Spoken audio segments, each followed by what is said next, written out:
그러니까 책이라고 하는 이 물건이 보편화된 것은 사실 그렇게 오래된 일이 아닙니다. 네. 그리고 아주 효율적인 미디어였죠. 도구였어요. 그러다가 이제 우리가 이 새로운 도구의 시대를 맞이하고 있는 거죠.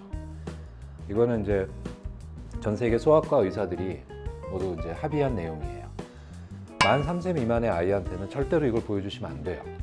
절대로. 네. 안녕하세요. 신성욱입니다. 영상으로 이렇게 만나 뵙게 돼서 반갑습니다. 오늘 여러분들하고 같이 나눌 이야기의 주제는 읽기, 이야기와 뇌발달입니다. 네. 아이들, 초등학교든 중학교든 아이들 독서 교육에 대해서 많은 분들이 이제 힘들어 하세요. 특히 요즘에는. 근데 그 독서 교육과 관련해서 이제 제가 좀 이렇게 건의 드린다고 할까요? 지금 아이들이 이제 편향돼 있습니다. 아주 어린 시기부터 양육자의 품에서 이야기를 듣기도 했고, 도서관에도 가봤고, 자기가 직접 책도 골라봤고, 또 엄마 아빠 손을 잡고 서점에 가서 직접 책을 구입해 본 경험도 있고, 자기가 원하는 책을 스스로 펼쳐서 읽은 경험도 있고, 이런 아이들과 전혀 그런 경험을 하지 못한 아이들로 구분돼요. 그러면 그런 경험을 하지 못한 아이들은 부모가 이 아이들을 소홀히 했거나 뭘 잘못해서 그런가? 저는 그렇게 생각하지 않아요. 우리 사회가 어떻게 됐어요? 고용이 불안해졌죠.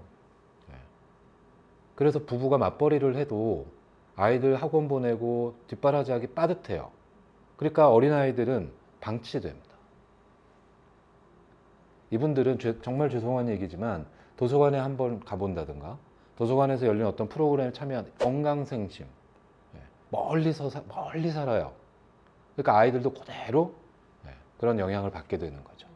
그러니까 이 아이들을 어떻게 할 것인가. 근데 애들이 학교는 온단 말이에요. 그러니까 학교 선생님들이 이제 이 아이들한테 독서 교육. 근데 아주 단적으로 그렇게 얘기하세요. 포기할 애들은 포기하고 따라오는 애들은 따라오고. 그런데 저는 이렇게 부탁드리고 싶어요. 그 아이들은요, 책과 관련된 기억이 없거나 약한 거예요. 아, 책을 펼쳤을 때 좋은 일이 있었거나 아니면 책을 통해서 기쁨을 맛봤거나 이런 기억이 부족한 아이들입니다. 그런 아이들에게 학교 도서관 혹은 동네 작은 도서관이 그 아이들에게 책을 통한 즐거움, 기쁨을 경험할 수 있도록 도와주는 곳이 됐으면 좋겠어요. 그래서 제가 직접 본 사례인데요. 경남 김해시 여기가 한 10여 년 전에 책 읽는 도시라고 선포를 했어요.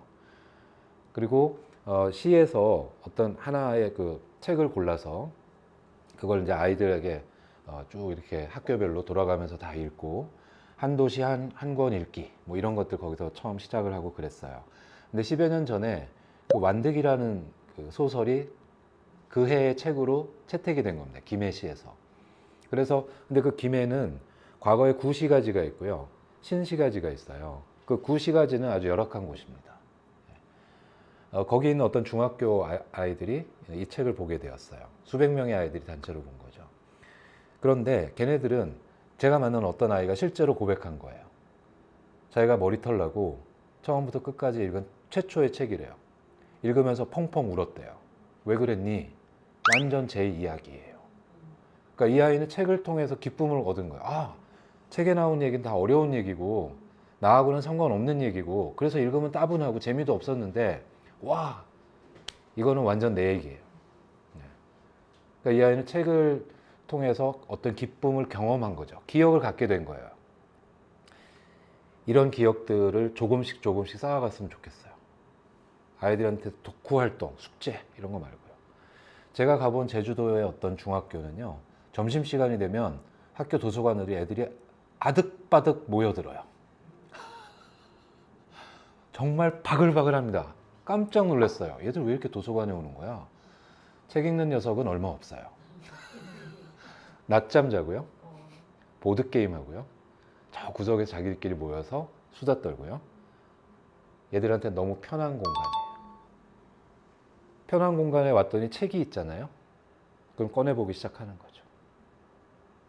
그 아이의 인생에서 중학교 때 우리 도서관 점심시간에 정말 재밌었어. 근데 그게 도서관이면 얘는 책에 대한 기억을 갖게 되는 거예요. 즐거운 기억, 기쁜 기억들이요. 그러니까 우리가 어떻게 하면 아이들한테 책을 읽게 할 것인가? 그러니까 뭐 이런 방법도 있고 독후 활동도 하고 뭐도 하고 그건 오히려 아이들로 하여금 자꾸 책으로부터 멀어지게 하는 부작용이 있지 않을까 저는 조심스럽게 걱정해요. 그거라기보다는 이 녀석들이 도서관에 와서 기쁘고 즐거웠던 기억, 책을 펼쳤더니 이거 완전 내 얘기네 라는 이런 기억들, 이런 것들이 아이한테 쌓인다면 그동안 가정에서 부모로부터 얻지 못했던 기억을 학교에 와서 학교 도서실, 학교 도서관 혹은 동네 작은 도서관에서 그 기억을 갖게 되면 얘가 바뀔 수 있는 어떤 계기가 되지 않을까, 저는 그런 생각을 좀 하고 있습니다. 요즘 또 이제 많이들 걱정하시는 게 아이들이 책을 안 봐요, 핸드폰만 봐요, 이런 걱정들을 참 많이 하세요. 저는 생각이 좀 달라요. 두 가지 측면이 있는데요. 첫 번째는 책은 물건입니다. 그러니까 책이라고 하는 것은 미디어예요. 미디어는 뭐 하는 거죠? 메시지나 정보를 전달하는 도구예요. 우리 인류가 책을 발명한 것은 굉장히 오래됐지만 많은 인간들이 책을 손에 들고 다니기 시작한 것은 불과 100년, 200년 사이에 벌어진 일입니다. 20세기 초에 일본 사람들이 우리나라를 점령했죠. 그때 문맹률이 무려 80%였어요. 그러니까 책이라고 하는 이 물건이 보편화된 것은 사실 그렇게 오래된 일이 아닙니다. 그리고 아주 효율적인 미디어였죠. 도구였어요. 그러다가 이제 우리가 이 새로운 도구의 시대를 맞이하고 있는 거죠. 정보를 획득하는데 이것만큼 효과적인 건 아직 없어요. 그러니까 너무 배관시하지 않으셨으면 좋겠어요. 책을 읽지 않아도 사실은 아이들은 더 많은 정보를 접합니다. 이 기계를 통해서. 근데 이제 문제는 그 다음이죠. 정보를 그럼 어떻게 이것을 지식으로 만들고 데이터로 만들 것인가? 바로 이 부분이에요. 그거는 학습 능력이 없으면 못해요. 학습 능력이란 제가 아까 말씀드린 책 읽는 힘이에요. 문자로 된 텍스트를 읽어낼 줄 아는 능력. 그게 뇌에 잘 들어가야 되고요. 들어가는 길이 만들어져야 되고, 들어가기만 하면 뭐합니까? 잘 저장이 돼야죠.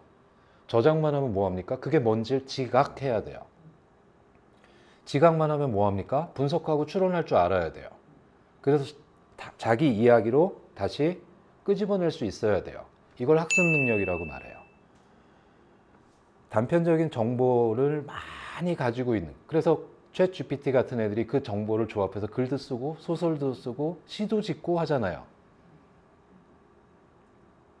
챗 GPT하고 똑같아질 건가? 다시 한번 말씀드리지만 읽고 자기 이야기로 그것을 정리하고 끄집어낼 수 있고요. 그래서 미디어를 유용한 핸드폰 같은 이런 것들 유용한 도구로 우리가 이해는 하되 여기에 머물러서는 곤란하죠. 영유아를 둔 부모님께는 제가 이렇게 말씀드리고 싶어요. 이거는 이제 전 세계 소아과 의사들이 모두 이제 합의한 내용이에요. 만 3세 미만의 아이한테는 절대로 이걸 보여주시면 안 돼요. 절대로. 왜냐하면 이제 눈이 막 만들어지기 시작했거든요.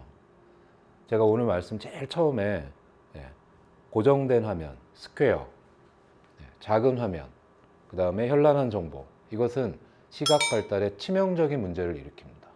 그래서 만 3세 이하에는 절대로 보여주시면 안 되고요. 또 원칙을 말하는 겁니다. 그래서 핸드폰, 텔레비전, 컴퓨터 화면 다 포함이 돼요. 그리고 3세 이후에는 어떻게 해야 되느냐? 같이 이야기하면서, 두 번째는 시간을 정해놓고 미디어를 접하는 겁니다. 그래서 어린 시절에 이 습관이 들어있다는 걸 전제로 하고 눈이 어느 정도 다 자란 다음, 나이를 치면 보통 10세 이후예요. 그때는 저는 핸드폰 사주시라고 말해요. 그래서 아이들이 이걸 통해서 친구들하고 수다도 떨고요, 정보도 접하고요. 잘 쓰는 법을 배워야죠. 자동차도 매너를 익히지 않고 법규를 어기고 그러면 흉기로 돌변하죠. 이것도 똑같아요. 잘 쓰면 아주 유용한 도구인데 그렇지 않으면 흉기로 돌변합니다. 그래서 어린 시절부터 이 습관, 네, 그걸 부탁드리고 싶어요. 네. 여기까지입니다. 수고 많으셨습니다.